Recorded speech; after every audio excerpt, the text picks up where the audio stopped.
Hello everyone, and once again welcome back to your own YouTube channel Success Sagar with Ravi. In today's video we are going to understand this particular article. ये article आया हुआ था अप्रैल 3, 2023 को, यानी कल. आज मैं इसे रिकॉर्ड कर रहा हूँ. But before I begin the explanation, I request all of you to subscribe to the channel and press the beautiful bell icon there so that you can get notified about all the upcoming lessons. देखिए है क्या, इस article को मैंने क्यों choose किया. Grammar की videos, grammar के सारे टॉपिक्स हमने बहुत अच्छे से कॉन्सेप्ट्स के ख़त्म किया, हम लोगों ने ख़त्म किया है. उसके बाद हम लोगों ने उससे काफ़ी अच्छी खासी प्रैक्टिस भी की और ये प्रैक्टिस चली जा रही है, आगे बढ़ती ही जा रही है. इसी के साथ साथ आपके पीकी वायरस क्लोज टेस्ट के भी वीडियोस काफ़ी अपलोड हुए हैं, वोकैब्स की भी रिकॉर्डेड वीडियोस आपके पास आती रहती है. और इसी सीरीज़ में मैंने ये सोचा कि कॉम्प्रिहेंशन के लिए एग्ज़ाम्स में जो क्वेश्चंस आते हैं थोड़ा उससे हट करके, जैसे कि द हिंदू का एडिटोरियल को लिया जाए और इस कॉन्सेप्ट को एक्सप्लेन करने की कोशिश की जाए कि आखिर किसी भी सेंटेंस को कॉम्प्रिहेंड करते कैसे हैं. तो ये जो आर्टिकल आज मैं डिस्कस करने जा रहा हूँ, आज आई थिंक 4 तारीख ही है, हाँ 3 अप्रैल 2023 को आया हुआ है. रात को 9 बजे ये मैं अपलोड करूँगा, जब आप लोग देखिएगा इसे पूरा. इससे मैं बताना क्या चाहता हूँ, देखें ये क्या आ गया, हाँ गड़बड़ आ गया क्या कुछ, पहले नहीं, आगे बढ़ते हैं इसमें. हाँ, ये रहे हमारे आर्टिकल का जो है हेडलाइन. इसके आगे देखिए, ये इतना बड़ा पैसेज है, एक पैरा लिया है मैंने उसका, ये इतना बड़ा दिख रहा है आप लोगों को. यानी कि ये पूरा एक्सप्लेनेशन हमें करना है. आई थिंक एसएससी के एग्जाम के लिए या बैंक के एग्जाम के लिए, दोनों में ये काम करेगा. एसएससी का तो खैर इससे बड़ा पैसेज नहीं आता, बैंक के पैसेज और बड़े हो सकते हैं, लेकिन उनका जो लेवल होता है वो लगभग ऐसा ही होता है. तो इन्हें समझना, आपको सीखना है कि हमें इसे समझना कैसे है. देखिए इधर, तो मैंने किया क्या है कि इसकी हेडलाइन थी, और ये जो इतना बड़ा पैसेज है ना, इसको मैं यहाँ नहीं एक्सप्लेन करूँगा. इन सारे पैसेजेस को, पैसेज जो लिखा हुआ है, इसके जो लाइन्स हैं, जैसे यहाँ शुरू हुआ है ना, फॉर, कहीं फुल स्टॉप आया है, यहाँ आया है, एक सेंटेंस ये हो गया. फिर यहाँ पे एक सेंटेंस देखेंगे आया है, ए से शुरू हुआ है, कहाँ फुल स्टॉप आया है, जरा देखें तो कहीं ना कहीं तो दिखेगा ये फुल स्टॉप इसका. आई थिंक यहाँ है, ठीक है, 2 सेंटेंस. फिर एक यहाँ से दिस से शुरू हुआ है, कहीं दिख रहा है, यहाँ पे एक है, यहाँ पे एक सेंटेंस है, यहाँ फुल स्टॉप है. तो ये जो पैराग्राफ के जो सेंटेंसेस हैं, इनको अलग अलग कर दिया है मैंने, ताकि एक्सप्लेन करना आसान हो. जैसे यहाँ देखें आप लोग, पहला लाइन, उसी का दूसरा लाइन, फिर तीसरा लाइन, फिर चौथा लाइन, पांचवा, छठा. तो वो जो पैराग्राफ लिखा है ना, ऐसे मैंने पूरा उसको आगे बढ़ा दिया है. तो इस पैरा को मैंने अलग अलग इसलिए कर दिया है ताकि सेंटेंस को जब मैं ब्रेक करके आपको इसकी हिंदी बताऊं तो आपको समझना आसान हो जाए, दिखे, ईजी दिखे. ऐसे बड़ा है तो कन्फ्यूज होंगे, थोड़ा सा छोटा कर देंगे तो आसान लगेगा. तो हम इस क्लास में सिर्फ ये सीखने नहीं जा रहे हैं कि इसकी हिंदी क्या है, हम ये सीखने जा रहे हैं, हिंदी का मतलब कि आप जिस भी भाषा में, चूंकि हिंदी, हम हिंदुस्तान में हैं तो हिंदी हमारा मोड ऑफ कम्युनिकेशन है, हम उसी में, हिंदी में ही हर एक चीज़ को समझने की कोशिश करते हैं. ग्रामीण क्षेत्र का जो बच्चा है उसे ये समझने में बड़ी दिक्कत होती है कि हिंदी कैसे बनेगी. तो हिंदी तो मान लीजिए जान गए आप, लेकिन ये हिंदी में निकाल कैसे रहा हूँ, क्या तरीका है, मैं आपको वो तरीका सिखाऊंगा इसमें, ठीक है. तो शुरुआत करते हैं इस आर्टिकल की हम लोग. ये देखिए क्या है, पहला, गोइंग बियॉन्ड कस्टम्स. बियॉन्ड एक प्रेपोजिशन है, सबकी मीनिंग बड़े ध्यान से चलिएगा, बड़े आराम से पढ़ाऊंगा मैं. हो सकता है कि वीडियो लंबी हो जाए, लेकिन ये आप ही के बेटरमेंट के लिए है, सीखेंगे आप इससे. गोइंग बियॉन्ड, इस बियॉन्ड का मतलब के साथ एक ऑब्जेक्ट लिखा है. कस्टम्स का मतलब होता है वही जो आपका शुल्क होता है, सीमा शुल्क जो लगाते हैं आप लोग, जब किसी सामान को आप लोग किसी दूसरे देश से अपने देश में लेकर के आते हैं तो उनको सीमा शुल्क लगता है. ये बात उसी शुल्क की हो रही है यहाँ पे. बियॉन्ड का मतलब होता है के परे, मतलब जो सीमा शुल्क हम ले रहे हैं कहीं पे भी, उसके परे जाने पर, उसके आगे जाने पर, उसके आगे कहीं. अब बात आई यहाँ से सेंटेंस की शुरुआत. ऑन मतलब जान ही रहे हैं आप लोग हिंदी में, यहाँ से यहाँ तक. ये एक प्रेपोजिशन है, प्रेपोजिशन. ये फुल एक एडजेक्टिव है और ये एग्जम्पशन एक नाउन है. तो इस प्रेपोजिशन का ये ऑब्जेक्ट बनेगा, ये पूरा का पूरा यहाँ से यहाँ तक, ठीक है ना. तो ऑन फुल एग्जम्पशन, एग्जम्पशन का मतलब होता है छूट, किसी चीज में आपको छूट देना, ही इज कॉल्ड एग्जम्पशन, छूट दिया. तो फुल एग्जम्पशन मतलब पूरा का पूरा छूट, किससे, फ्रॉम सोर्स बताता है, जैसे हिंदी में आप लोग से कहते हैं. ये एक प्रेपोजिशन है. बेसिक कस्टम्स ड्यूटी, सीमा शुल्क, ये नाउन है पूरा, ये बन गया बेसिक, ये यहाँ बन गया एडजेक्टिव. तो अब इस प्रेपोजिशन के लिए ये पूरा का पूरा ऑब्जेक्ट हो गया. मतलब जो बेसिक सीमा शुल्क हैं उससे पूरी तरह से छूट. पर आगे फॉर फिर से एक प्रेपोजिशन है, आइए देखते हैं क्या है। फॉर किन की चीज़ों के लिए?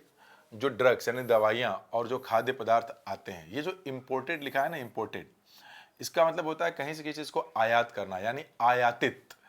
ये पहले जब क्लॉज बना होगा तो मैं आपको बता दूं कि मैंने क्लॉज और फ्रेज की वीडियोस पढ़ाई हुई हैं, उनके लिंक्स को मैं इस वीडियो के साथ नीचे डाल दूंगा डिस्क्रिप्शन बॉक्स में। तो अगर आपको क्लॉज और फ्रेज जो मैं यहाँ बताने जा रहा हूँ इसमें कुछ जोड़ूंगा, उसमें तकलीफ हो तो उन वीडियोस को जरूर देख लीजिएगा, उससे आपको हेल्प मिलेगी काफ़ी यहाँ पर। तो ये जो इम्पोर्टेड थर्ड फॉर्म यहाँ पे लिखा है ना, एक्चुअल में ये वर्ब के जो थर्ड फॉर्म है ये एडजेक्टिव है। इसे कहा गया पास्ट पार्टिसिपल का एडजेक्टिव।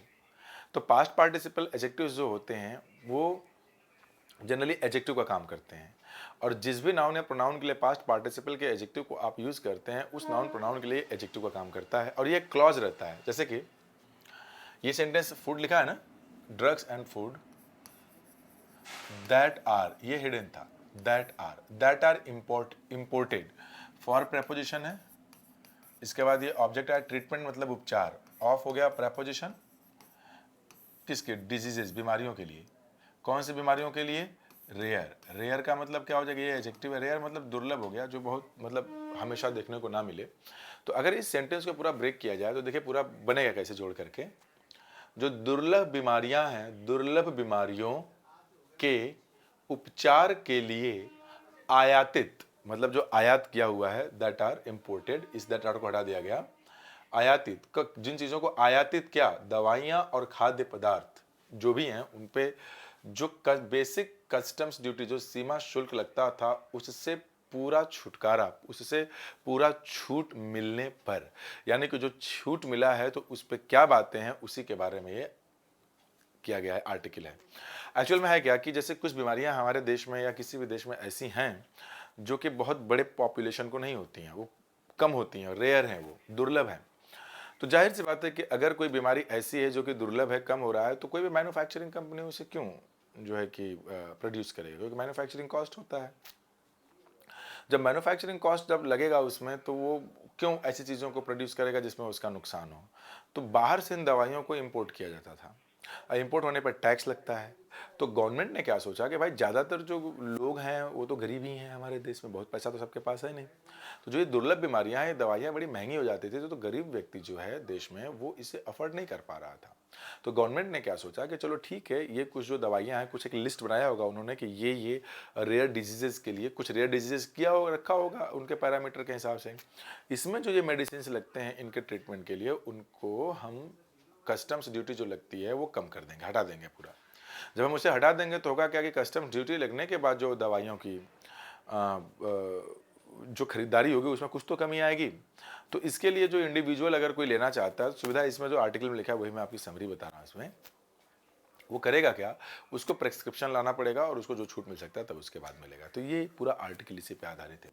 आगे देखिए इसमें क्या करना है। जैसे ये दिया गया है कि द गवर्नमेंट, अब यही सब्जेक्ट है, सब्जेक्ट, ये मस्ट क्या है? मॉडल है, मॉडल की बात कर रहे हैं, ये वर्ब के फर्स्ट फॉर्म है। तो गवर्नमेंट, मस्ट का मतलब क्या होता है? किसी के का वो ऑब्लिगेशन है। ऑब्लिगेशन का मतलब ये निकल गया आपको कि उसको वो जो है काम करना ही है। तो गवर्नमेंट को करना ही चाहिए। क्या करना चाहिए? पता लगाना चाहिए। क्या? इनोवेटिव मतलब नए नए, ये एक एडजेक्टिव है। क्या? सॉल्यूशन, उपाय, ये नाउन है। तो इस फाइंड वर्ब के लिए ये पूरा का पूरा जो है आपका ये ऑब्जेक्ट है। तो कहने का मतलब ये है कि गवर्नमेंट को करना ही चाहिए, पता लगाना ही चाहिए इनोवेटिव सॉल्यूशंस, जो नए नए उपाय हैं, हल हैं, जो है उसको खोजना ही पे। किसके लिए? किस लिए करना चाहिए? टू हेल्प, मदद करने के लिए। किसकी? लोगों की। विद प्रेपोजिशन है, रेयर एडजेक्टिव है, और डिजीजेस क्या है? ये नाउन है। तो ये पूरा का पूरा इस प्रेपोजिशन का ऑब्जेक्ट बनेगा।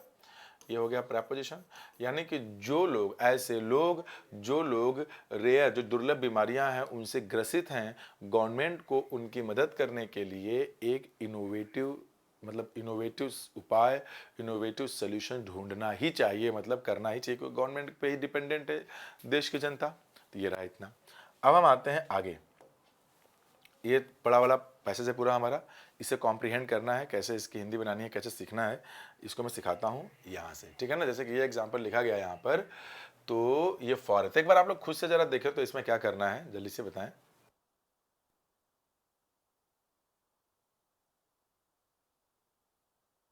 हाँ जी। तो अब देखिए मैं थोड़ा समझाने की कोशिश करता हूँ आपको इसे, देखिएगा बिल्कुल इत्मीनान से, कोई जल्दीबाजी नहीं है। फॉर प्रेपोजिशन है द स्टेट, ये इसका ऑब्जेक्ट है। कभी प्रेपोजिशन के बाद है फ्रेज बनेगा, ये प्रेपोजिशनल फ्रेज, मतलब राज्य के लिए, राज्य मतलब देश की बात हो रही है यहाँ पे, स्टेट। कैन बी, ये जो बी लिखा है ना, ये लिंकिंग वर्ब है।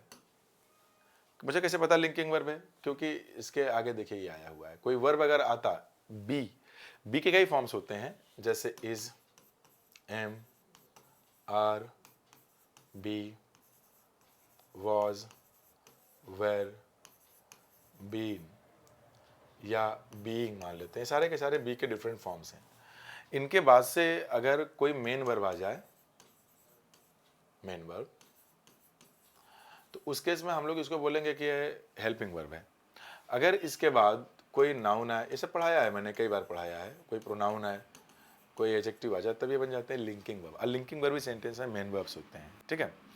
तो इस सेंटेंस को अगर आप देखें तो there can be no rest, there can be no rest, तो ये नाउन है। इसके बाद ये आ गया, तो ये डिटर्मिनर हो गया नो। तो मतलब there can be no rest, किसी मतलब देश के लिए, जो हमारा देश है, रेस्ट हो ही नहीं सकता, मतलब इसको सुकून में रह ही नहीं सकती, मतलब सुकून में रहने की आवश्यकता ही नहीं है। क्यों नहीं है? क्योंकि विजिल, विजिल का मतलब होता है निगरानी, नाउन है, सब्जेक्ट है, चौकसी, सावधानी, है ना। शुड बी, अब फिर से बी आपका क्या है यहाँ पे, लिंकिंग वर्ब है, शुड मॉडल है। कांस्टेंट का मतलब होता है स्थिर, लगातार, क्योंकि जो निगरानी है वो लगातार होनी चाहिए। यानी ये बोला गया कि देश को आराम करने की आवश्यकता नहीं है, कोई रेस्ट नहीं हो सकता उसके लिए कहीं पे भी। क्यों नहीं हो सकता? क्योंकि जो निगरानी है वो उसे हमेशा, मतलब इसका ये देश के लिए कि सरकार को हमेशा उसको जो है कि निगरानी रखनी चाहिए। और ये एंड है ना, आगे दिया हुआ है द एंडेवर, मतलब होता है हार्ड एफर्ट्स, यानी प्रयास। और जो ये प्रयास हैं शुड बी, ये जो बी है, बी होना चाहिए, जो हमारा प्रयास है वो क्या होना चाहिए, टू एड्रेस, एड्रेस पर संबोधित करना मुद्दों को। हमारा प्रयास होना चाहिए जो मुद्दे हैं हमारे, कैसे मुद्दे, रिलेटिंग, अब ये देखिए relating to the public welfare, यहां तक, ये जो पूरा यहां से यहां तक है ना, ये एक एडजेक्टिव फ्रेज है। क्या बना है ये? एडजेक्टिव फ्रेज, ठीक है। ये एडजेक्टिव फ्रेज है, क्यों? क्योंकि ये नाउन के लिए, क्योंकि ये इसी के लिए बता रहा है।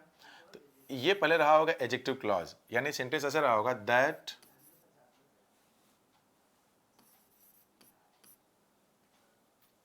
रिलेट्स टू, दैट रिलेट्स, एक मिनट सही कर लें इसे जरा, ऐसा कुछ रहा होगा ये, दैट रिलेट, क्योंकि ये प्लूरल सब्जेक्ट है ना, तो ये रिलेटिव प्रोनाउन बनेगा यहाँ पे। और ये रिलेट प्लूरल, क्योंकि सब्जेक्ट प्लूरल है, तो ये वर्ब भी प्लूरल बनेगा, रिलेट टू, बाकी यही पब्लिक वेलफेयर।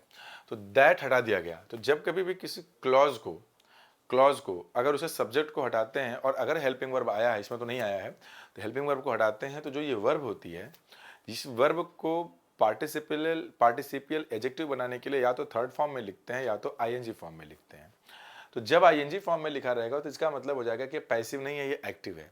जब यहाँ पे थर्ड फॉर्म लिखा रहेगा तो इसका ये मतलब है कि अब ये पैसिव है। जैसे कि इसके पहले कहीं शायद एक जगह आया था, अभी कहीं था, वो पीछे नहीं जाएंगे, फिलहाल यहाँ पे हम देखते हैं। तो इसका ये मतलब है कि जो गवर्नमेंट है वो रेस्ट नहीं कर सकती, निगरानी जो है, जो सावधानी है, उसको लगातार करना चाहिए। और जो प्रयास हैं शुड बी, वो होने चाहिए, क्या होने चाहिए, संबोधित करने के लिए, किसको, मुद्दों को। कैसे मुद्दों को? जो मुद्दे संबंधित हैं किससे, जन कल्याण के लिए। पब्लिक मतलब जनता होगी, जन वेलफेयर मतलब कल्याण, उसको फूड मुहैया कराना या उसको सुविधाएं देना जिससे कि वो डिप्राइव्ड ऑफ है। डिप्राइव्ड ऑफ का मतलब वंचित है।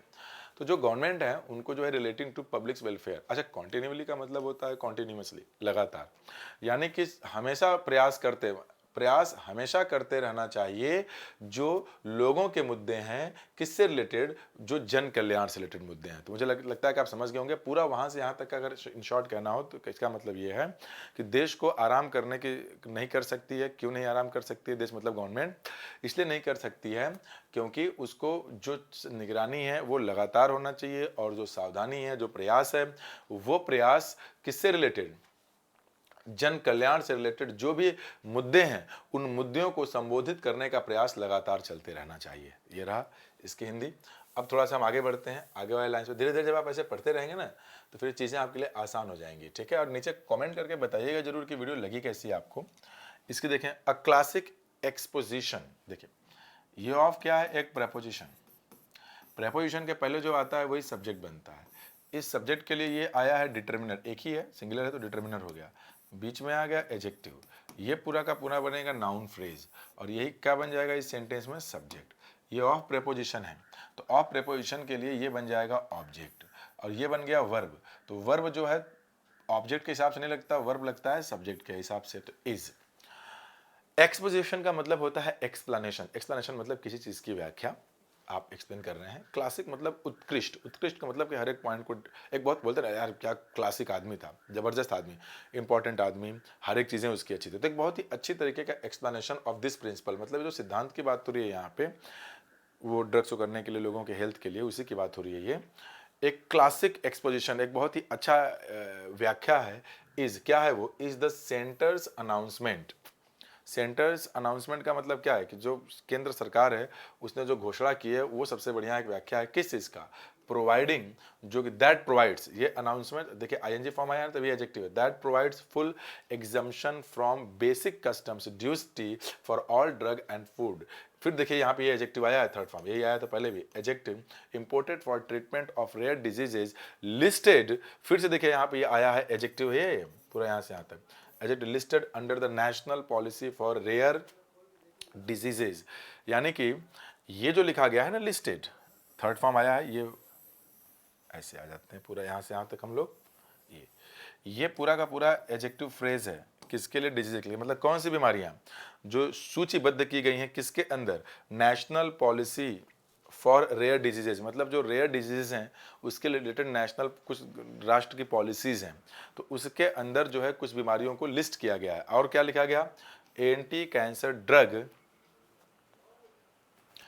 प्रेम्बोलिजुमैब, पेम्ब्रोलिजुमैब, तो ये भी जो है इसमें लिखा गया एंटी कैंसर ड्रग प्रेम्बोलिजुमैब। ये इसके अंदर जो है कुछ बीमारियों को लिस्ट किया गया है ऑफ रेयर डिजीजेस, ठीक है, उन बीमारियों के इलाज के लिए जो ड्रग्स और खाद्य पदार्थ हैं जिनको इंपोर्ट किया जाता है, मतलब आयात किया जाता है, उनके लिए जो बेसिक कस्टम्स ड्यूटी हैं, जो कि बेसिक सीमा शुल्क लगते थे, वो क्या मिल गया, exemption, full exemption that provides. यानी कि सेंट्रल गवर्नमेंट ने एक अनाउंसमेंट किया है, वो अनाउंसमेंट क्या प्रोवाइड करता है, क्या देता है, पूरी छूट जो customs duty, basic customs duty पर से, जो कि इन दवाइयों पे और खाद्य पदार्थों पे लगता था। कब लगता था, जब इनको आयात किया जाता था।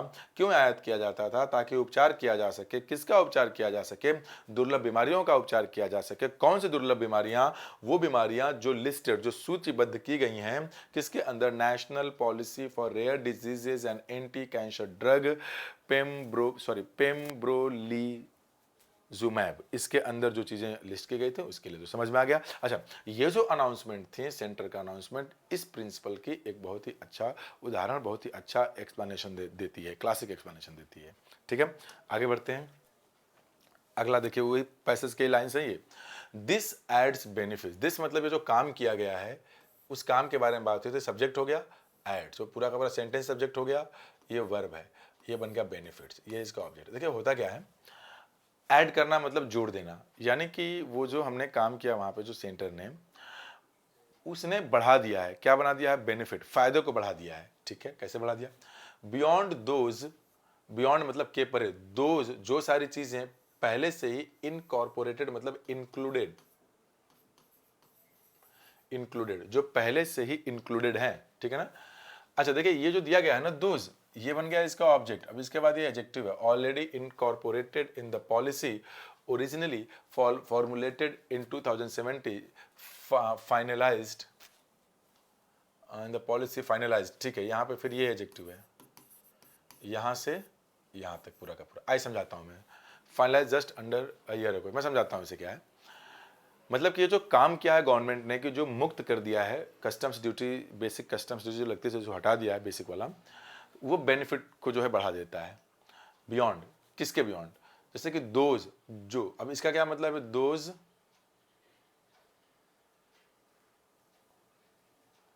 दैट आर ऑलरेडी, अब ये दैट आर को हटा दिया गया, दैट आर ऑलरेडी इनकॉर्पोरेटेड, मतलब दैट आर ऑलरेडी इंक्लूड, मतलब वो बेनिफिट्स जो पहले से थे। तो इसी दैट आर को हटा करके डायरेक्ट इसको लिख दिया गया ऑलरेडी इनकॉर्पोरेटेड, क्योंकि पैसिव था तो इसको इंक्लूड किया गया। तो सारे के सारे बेनिफिट्स जो इंक्लूड किया गया था किसमें, इन द पॉलिसी। द क्यों लगा, क्योंकि इस पॉलिसी के बारे में यहाँ पे बात हो चुकी है, इसलिए यहाँ पे दोबारा पुराना लिख करके आर्टिकल द लगा दिया गया कि वही वाली पॉलिसी है।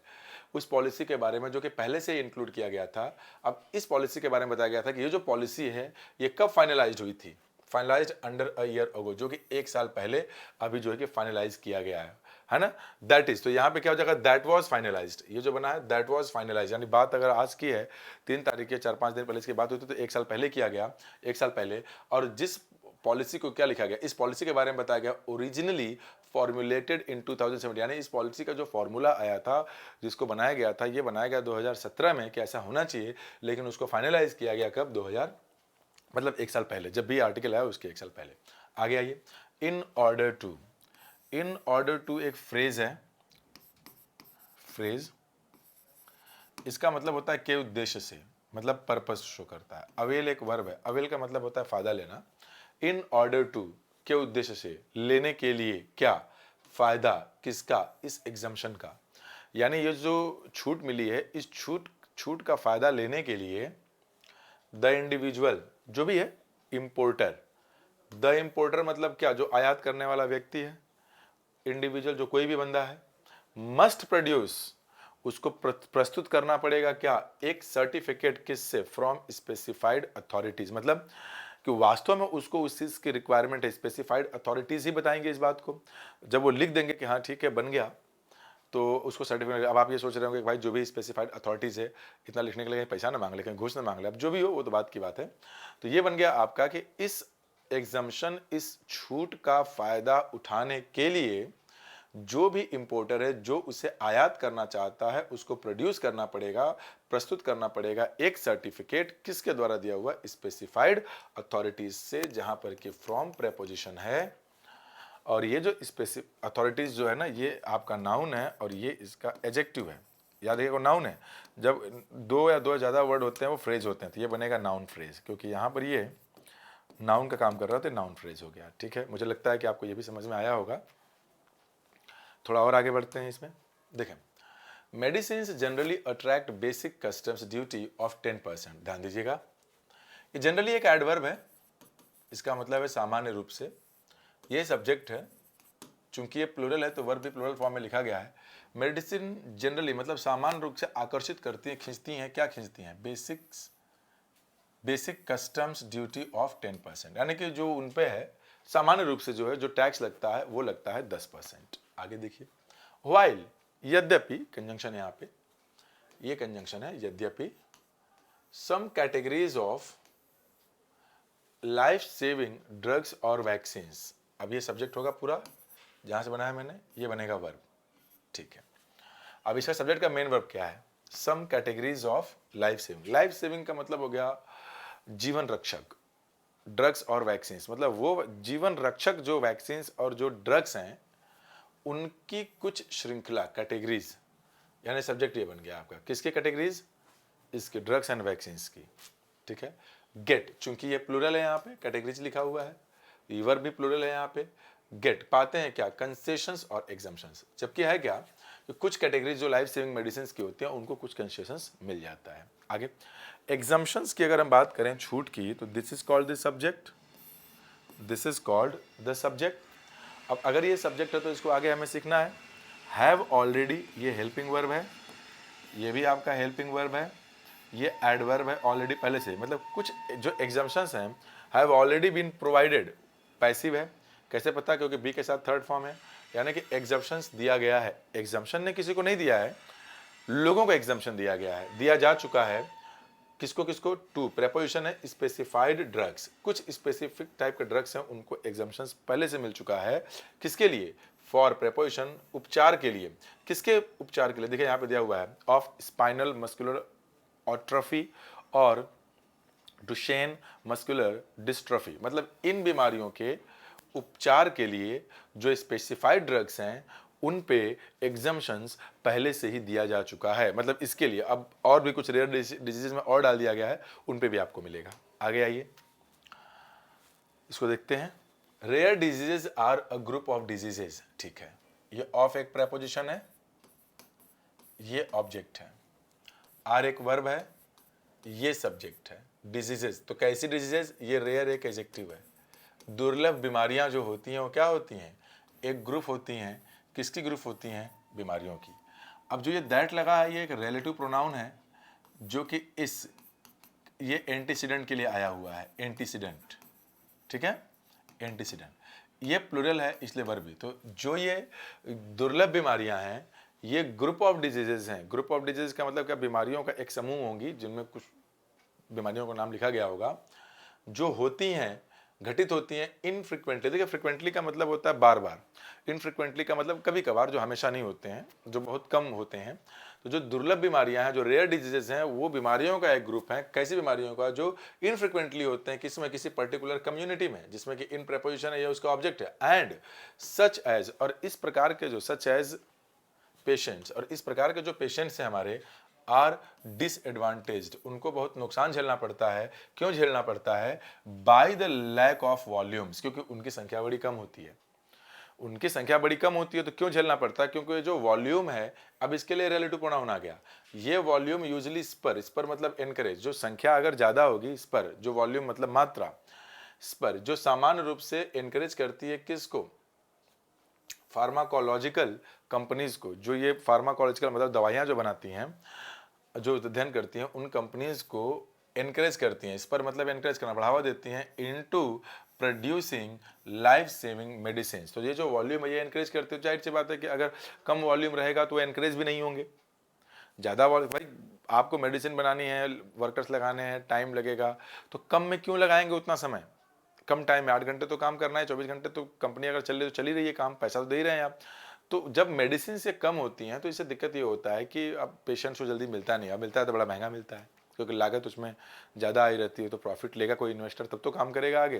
ये रहा आगे, while some of these diseases, while, अभी देखिए कंजंक्शन है, इसका मतलब है यद्यपि एक कॉन्ट्रास्ट शो करता है। सम ऑफ दीज डिजीजेज, इस सेंटेंस में ये पूरा सब्जेक्ट है, ये ऑफ प्रेपोजिशन है, दीज डिजीजेज इसका ऑब्जेक्ट है। इसमें से कुछ बीमारियों की बात हो रही है तो ये प्लूरल है। ये अगर सब्जेक्ट हमारा मेन यही बन गया प्लूरल, तो ये वर्ब जो मिलेगा प्लूरल लेगा। यद्यपि जो सम ऑफ दिस डिजीजेज जो ये बीमारियों की बात हो रही है, इनमें से जो कुछ बीमारियां हैं, डू नॉट हैव नहीं है एनी डिस्क्राइब्ड ट्रीटमेंट मैथोडोलॉजीज, यानी जो बहुत सारी जो इसमें से जो कुछ बीमारियां हैं उनमें उनका कोई अपना खुद का एक डिस्क्राइब्ड मतलब व्याख्यित या कोई पैटर्न बताया हुआ कोई उपचार का मैथोडोलॉजी नहीं है, कोई तरीका नहीं है। वेयर एवर ट्रीटमेंट एग्जिस्ट, जबकि जहाँ जहाँ भी ट्रीटमेंट होती है, जहाँ पर भी, वहाँ पे क्या होता है कि जो ड्रग्स हैं have to be imported, fix तो है नहीं। तो जब ट्रीटमेंट की आवश्यकता होती है तो उन ड्रग्स को जो है इंपोर्ट किया जाता है। एंड कॉस्ट्स, जो लागत लगी है, आर प्रोहिबिटिव। प्रोहिबिटिव समझते हैं, प्रोहिबिटिव का मतलब जब किसी प्राइस वगैरह की आप बात करते हैं कि ये जो कॉस्ट है या प्राइस है ये प्रोहिबिटिव है, तो इसका ये मतलब है कि इसका दाम इतना ज़्यादा है कि नॉर्मल आदमी उसे खरीद ही ना पाए। और जो कॉस्ट है, जो दवाइयाँ का जो मूल्य आ रहा है आपका, वो इतना ज़्यादा है, प्रोहिबिटिव है, मतलब को रोकने वाला है, लोग उससे एफर्ट नहीं कर सकते। क्यों, क्योंकि putting it out of the reach of most people, इसको रख देती है बाहर, किसके बाहर, आउट ऑफ द रीच, पहुंच के बाहर, किसके पहुंच के बाहर, ऑफ मोस्ट पीपल। अब इस सेंटेंस को अगर देखें आप तो ये वर्ब है यहाँ पे पुटिंग इट, क्योंकि तभी इसका ऑब्जेक्ट बनेगा। ये ऑफ प्रेपोजिशन है, द रीच इसका ऑब्जेक्ट है, द रीच क्या है, ऑब्जेक्ट है। ये जो ऑफ है ये प्रेपोजिशन है, ये क्या बनेगा, ऑब्जेक्ट। यानी कि जो बहुत सारे लोग हैं उनकी पहुंच से बाहर कर देती है, क्योंकि इसके जो प्राइसेस हैं वो प्रोहिबिटिव हैं। प्रोहिबिटिव का मतलब आपका सिंपल सा यही है कि प्राइस ज़्यादा है, इसलिए जो नॉर्मल आदमी खरीद नहीं पाएगा। So this is the very simple meaning of prohibitive. आगे बढ़ते हैं थोड़ा सा, चले और भी हैं अभी। तो द NPRD, तो ये यही तो है ना आपका NPRD, क्या है आपका, नेशनल पॉलिसी फॉर, ये क्या था आपका, रेयर डिजीज ना, हाँ ठीक है, ये बन गया आपका ऑर्गेनाइजेशन है, गवर्नमेंट ऑर्गेनाइजेशन, द लग गया, सिंगुलर है, एक ही ऑर्गेनाइजेशन है, इसलिए ये वर्ब आ गया फर्स्ट फॉर्म। एस्टिमेट्स का मतलब होता है मूल्यांकन करना, मूल्यांकन करना मतलब एक अनुमान लगाना। तो जो ये national policy for rare diseases हैं जो भी, उसका अनुमान यह है कि कंजंक्शन है फॉर अ चाइल्ड, ये ऑब्जेक्ट है, ये प्रेपोजिशन है। तो एक बच्चे के लिए वेइंग, वेइंग एक वर्ब होता है WEIGH, इसका मतलब है भार में होना। ये आपका एडजेक्टिव है 10 kg, यहाँ से यहाँ तक जो है ना आपका ये एडजेक्टिव बन गया, एडजेक्टिव फ्रेज है आपका। क्लॉज ऐसे रहा होगा, अ चाइल्ड दैट वेज, जैसे मैंने बताया जिसका वेज, एक चाइल्ड जिसका वेट होता है 10 kg। तो NPRD national policy for rare diseases, उसका अपना खुद का अनुमान है कि 10 साल का अगर एक बच्चा है जिसका वेट है, तो उसके लिए द एनुअल कॉस्ट, जो सालाना कॉस्ट आएगा उसके उपचार के लिए, ये प्रेपोजिशन है, ये इसका ऑब्जेक्ट है। किसके लिए? फॉर सम रेयर डिजीजेज, जो फॉर फिर से प्रेपोजिशन है, इस प्रेपोजिशन का ऑब्जेक्ट बनेगा रेयर डिजीजेज। कुछ ऐसी रेयर डिजीजेज हैं, तो देखिए ये वर्ब आया है ना, मे वेरी, ये मॉडल है, ये मेन वर्ब है। ठीक, वेरी मतलब बदल जाना, फ्लक्चुएट कर जाना। तो मेन सब्जेक्ट क्या है देखिए, द कॉस्ट। चूंकि ये जो फॉर है ये प्रेपोजिशन है, तो सम रेयर डिजीजेज ऑब्जेक्ट बनेगा, तो सब्जेक्ट हो नहीं सकता। ऑफ प्रेपोजिशन है, तो ये प्रेपोजिशन का ऑब्जेक्ट होगा, तो सब्जेक्ट भी नहीं हो सकता। सब्जेक्ट क्या बनेगा? The annual cost. यानी 10 साल का एक बच्चा जिसका कि वजन, सॉरी 10 साल बोल रहा हूँ क्या, एक बच्चे के लिए जिसका कि वजन 10 kg है, उसके लिए ये जो कुछ रेयर, सम रेयर, कुछ दुर्लभ बीमारियां हैं, उनके उपचार का जो सालाना खर्चा हो सकता है वो वेरी कर सकता है, मतलब चेंज हो सकता है, फ्लक्चुएट कर सकता है। कहाँ से कहाँ तक? फ्रॉम सोर्स होता है 10 लाख से लेकर के टू डेस्टिनेशन होता है, एंड बताता है to more than 1 crore per year, मतलब एक साल में जो है आपका वो 10 लाख से लेकर के 1 करोड़ के बीच में वेरी कर सकता है। आगे देखिए, विद प्रेपोजिशन है, ट्रीटमेंट मतलब उपचार के साथ, बीइंग लाइफ लॉन्ग, जो बीइंग लिखा हुआ है पैसिव का स्ट्रक्चर, बीइंग लाइफ लॉन्ग, जो कि लाइफ लॉन्ग हो सकती हैं, और जो ड्रग का डोज कितना दवा देना है, और जो cost increasing with the age and weight. तो ये सारी बातें उसमें कही गई हैं कि उसका वेट भी बढ़ेगा, उसकी एज भी बढ़ेगी, तो इसके हिसाब से कितने लंबी लाइफ लॉन्ग तक चलेंगे, तो जो खर्चे आएंगे अब जोड़ लीजिए कितना आने वाला है। ये तो 10 साल, एक तो बच्चा जिसका वेट 10 साल है उसके हिसाब से शुरू हुआ है। आगे बाकी तो बढ़ेंगे ना, एज बढ़ेगा तो बाकी सारी चीज, ड्रग डोज बढ़ेगा, डोज बढ़ेगा तो खर्चा बढ़ जाएगा। द ड्यूटी एग्जेम्पशन, जो शुल्क जो है हमारा सीमा शुल्क, उसमें जो छूट है, यही सब्जेक्ट है। विल मॉडल है, ये मेन वर्ब है। वो ले जाएगी, क्या देगी? विल लीड, लीड मतलब होता है नेतृत्व करना या किसी को किसी डायरेक्शन में लेकर के जाना। तो ये जो ड्यूटी का एग्जेम्पशन है, मतलब कि जो सीमा शुल्क, जो कस्टम्स ड्यूटी पे जो बेसिक टैक्स लग रहे हैं, जो वो उससे छूट मिल रही है, वो देगी। लीड का मतलब क्या है? सामने लेकर के आएगी। सब्सटेंशियल मतलब बहुत बड़ा, सेविंग्स एक बहुत बड़ा बचत करेगी। किसके लिए बचत करेगी? फॉर पेशेंट्स, मतलब पेशेंट्स को एक बहुत बड़ा बचत, एक बहुत बड़ी सेविंग्स का मौका देगी, क्योंकि टैक्स लगेगा, हट जाएगा उस पे से, जो कस्टम्स ड्यूटी है, तो कुछ बेनिफिट तो मिल ही जाएगा, कम हो जाएगा। तो ऑर्गेनाइजेशंस, अभी सब्जेक्ट है, ये lobbying for support for patients with rare diseases, यहाँ तक एडजेक्टिव है पूरा, ये पूरा का पूरा एडजेक्टिव है। देखिए एक बात समझ लीजिएगा, वर्ब की आईएनजी फॉर्म अगर डायरेक्ट आती है, तो ये बिना हेल्पिंग वर्ब के, अगर is am are was were या बी के किसी फॉर्म के बगैर आती है, तब वो या तो वो नाउन है, फिर या तो वो एडजेक्टिव है, वो मेन वर्ब नहीं है। तो ऐसे ऑर्गेनाइजेशन, इसका मतलब क्या है? दैट लॉबी, लॉबी का मतलब ये होता है आपका कि किसी चीज को करने की कोशिश करना। तो ऐसे ऑर्गेनाइजेशंस जो लॉबी करते हैं, मतलब कोशिश करते हैं फॉर सपोर्ट, सपोर्ट देने की कोशिश करते हैं, किसके? पेशेंट्स के लिए। ऐसे पेशेंट्स जिनको कि रेयर, ये विद प्रेपोजिशन है, ऐसे पेशेंट्स जिनको कि रेयर डिजीज है, जिनको सपोर्ट करने की कोशिश करते हैं, ऐसे ऑर्गेनाइजेशंस जो हैं, प्लूरल है सब्जेक्ट। तो आप देखेंगे वर्ब भी प्लूरल आ गया। हैव वेलकम्ड, उन्होंने स्वागत किया है, द मूव, इस पहल का स्वागत किया है। अच्छा, अब इसके बाद ये फिर से रिलेटिव प्रोनाउन आया। अगर रिलेटिव प्रोनाउन आया तो ये बनेगा एंटीसीडेंट, इसी के हिसाब से वर्ब है। इस मूव का, ऐसा मूव जो कि करेगा, क्या करेगा? ग्रांट, अनुमति देगा, मच नीडेड रिलीफ, जिस much needed relief, needed relief का मतलब क्या होगा कि इस सुकून की जरूरत थी, इस आराम की जरूरत थी। मच का मतलब बहुत ज्यादा जरूरत थी। तो मच में जो ये जो लिखा हुआ है ना, ये रिलीफ, ये नाउन है। यहाँ पे नीडेड की पार्ट ऑफ स्पीच एडजेक्टिव है, और इस एडजेक्टिव के लिए जो है हमने यहाँ पे ये जो क्वालिफाई कर रहा है ना, तो ये एडवर्ब हो गया, तो मच एडवर्ब है। तो ऐसा कितना needed? Much, how much needed, degree बता रहा है। तो क्या नीडेड था? तो एडजेक्टिव। तो व्हाट काइंड ऑफ रिलीफ, तो much needed adjective, much needed relief. तो ये क्या बन गया आपका कि जो ऑर्गेनाइजेशंस हैं जो कि पेशेंट्स जो कि सपोर्ट करने की कोशिश करते हैं ऐसे पेशेंट्स को, जो लोग की देखते होंगे आपके कई बार यूट्यूब पे कई सारे बच्चे होते हैं या लोग होते हैं मरने के कगार पे आ जाते हैं, कैंसर होता है, बॉडी पे दिक्कतें आ जाती हैं, लोग हेल्प मांगते हैं। तो लोग धरती पे आज भी तो ऐसे लोग हैं कि जो ऐसे लोगों की हेल्प करते हैं, है कि नहीं। और इसमें आज जो है कि उभरता हुआ नाम आ रहा है अपने सोनू सूद सर का, वो अक्सर ऐसे लोगों को पता चल जाता है तो हेल्प करने की काफ़ी कोशिश करते हैं। तो ऐसे लोग हैं जो लोग इसको सपोर्ट करते हैं, तो लोग इसको कहेंगे कि हाँ ये बहुत अच्छा मूव है। तो मच नीडेड रिलीफ जो ग्रांट करने का देगी, किसको देगी, पेशेंट्स को देगी, और क्या करेगी, एंड उनके फैमिलीज को भी देगी। अब क्या बात आती है आगे, अ रे ऑफ होप, एक उम्मीद की किरण है in an otherwise bleak treatment scenario. Scenario मतलब हो गया परिदृश्य, परिदृश्य सिनेरियो का मतलब एक ऐसा सिनेरियो उत्पन्न होगा, हम ऐसे बोलते हैं ना, तो ऐसा सिनेरियो उत्पन्न होगा का मतलब ये है कि भविष्य में कभी ऐसा होगा। यानी कि अदरवाइज का मतलब होता है आपका नहीं तो, अन्यथा। ब्लीक का मतलब होता है निराशाजनक, जो धुंधला हो, मतलब कि एक उम्मीद ऑफ ये एक उम्मीद की किरण है। अगर ऐसा ना होता, कोई दूसरी सिचुएशन होती, मतलब इसके विपरीत में जो ये उपचार है ये क्या बन जाएगा आपका, जो निराशाजनक उपचार था, अगर वैसा ना होता तो ये उम्मीद की किरण ना होती। तो ऐसा है तो ये एक उम्मीद की किरण हो गई एक निराशाजनक सिचुएशन में। क्लियर हो गई ये बात। आइए थोड़ा आगे देखते हैं, खत्म हो गया क्या, हाँ ठीक है, बस ये इतना बड़ा आर्टिकल का। तो ये द हिंदू का आर्टिकल था, आसान आर्टिकल था। अब ऐसा नहीं है कि आप एक ही बार पढ़ेंगे और एक ही बार में इन चीज़ों को सीख जाएंगे, मेहनत तो आपको भी करनी पड़ेगी ना। तो आप एक काम करिएगा, घर पे खूब बढ़िया से 2-3 बार इसको पढ़िएगा। वोकैब्स बहुत टफ नहीं थे, सेंटेंस का कंस्ट्रक्शन भी इसमें बहुत टफ नहीं था, इसलिए मैंने इससे शुरुआत कर दी। तो बस आप इसको पढ़ते रहिए, और क्या चाहिए। तो वीडियो कैसी लगी नीचे कमेंट बॉक्स में बताइएगा जरूर। Thank you very much, bye bye.